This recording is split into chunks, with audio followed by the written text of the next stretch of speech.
The big story on our news bulletins, and one that Ricky Lambert has been tracking in our Flow News 24 site with John McDonnell out of Canberra, is reviewing. And the article that John has posted to today takes a look at Christine Holgate, the former Australia Post CEO, and the fact that she's appearing before a Senate committee about her removal from the top job at Australia Post. And Ricky, thanks for joining me on this. No problem. It's a very interesting situation because we have a person removed from their job because of bonuses given to some of the chief operational people within the organisation.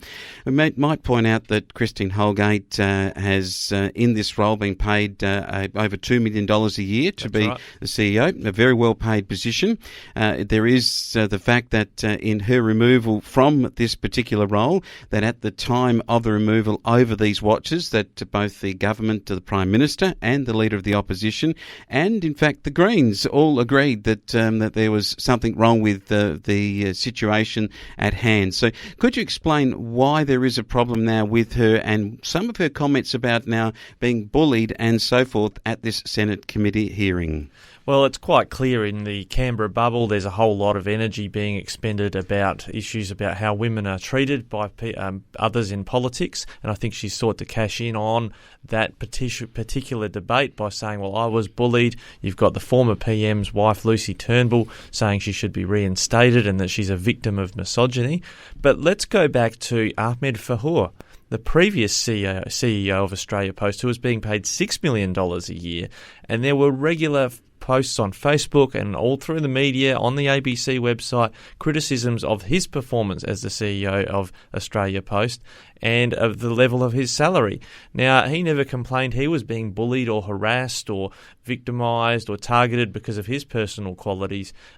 He went and people were happy about that. And he took a good payout too. Is this Massive. Part of a process that Christine Holgate is going through? Because clearly one would seem to indicate that she is using the media commentary of this Senate inquiry to put a position that no charges of any sort have been laid at any point in time. So one has to put it clearly that she's using the bullying card, if you like, here, and she's saying that that's occurred. So if that is the case, surely that should be heard by others and not the Senate inquiry. No, I think that there's going to be some lawyers that are getting excited in the background around this, thinking this could be an unfair dismissal case, or it could be a landmark case where because of your gender you've been sacked, even though it is a position that's paid 4 or 5 times what the Prime Minister gets paid. So it is a position that has a lot of scrutiny attached to it, and if that scrutiny has been rightly targeted on business decisions and had nothing to do with gender, then that's the right approach. One of the strongest cards that is played by anybody in the Senate is on this issue of gender is played usually by Sarah Hanson-Young from the Greens. This is what she had to say in the response to Christine Holgate. I think community expectation over bonuses, profits in a time of recession, that's where the rubber hits the road, and I can understand why people are peed off. Clearly that's what she said. It's quoted, and I have to say that it seems that all political persuasions, whether it's Mr Morrison or Mr Albanese or even Sarah Hanson-Young, don't seem to see an issue with her being asked to stand aside. Yeah, that commentary was from October last year, and it's on Senator Hanson-Young's own Twitter feed. It's still there in writing or in audio that you can hear that for yourself.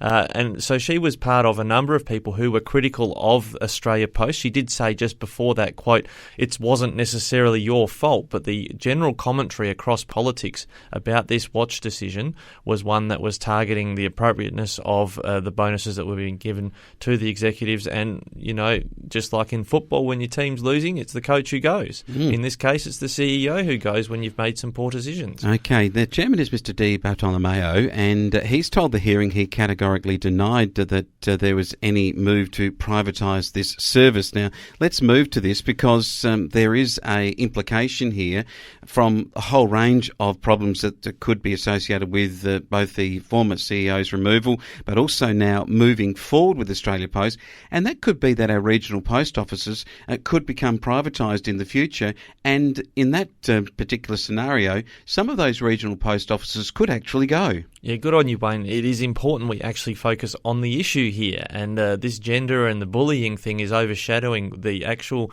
importance of the evidence that was being given and the exploration by the Senate inquiry into whether there is a move to privatise parts of or all of Australia Post. And there's been some concern from the local post offices and those who've got licences to run them that if they did go ahead and privatise, say, the parcel delivery side of Australia Post, that might be the only profitable arm of the business that's actually making any money for licence holders. Yeah, well, according to Ms Holgate, she reportedly said about the fact that they wouldn't close down or reduce some local post offices when she was at the helm.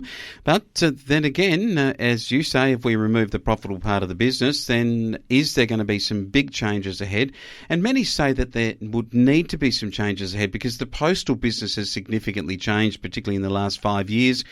As a result, there is a lot of pressure on this business. And I think this, as you've mentioned before, overshadows the real issue, and that is that we're focusing on somebody at a Senate inquiry and an issue based around a person and gender and the whole realm of issues that come out of that from recent times in Parliament, rather than the actual running of the business, which the people of Australia are actually asking for that to be undertaken at the highest and best level.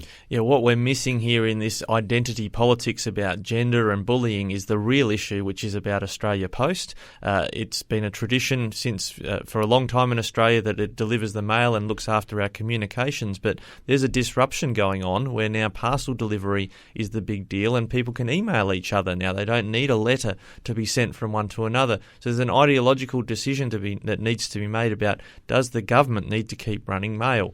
And that's something that, I'm not going to take a position on here, but that's why I think there's some privatisation talk in the background. All right, it's a very interesting situation, one that I'm sure that you can get more information about when you go to flownews24.com.au and see John's article, and also we'll have regular updates here on The Flow.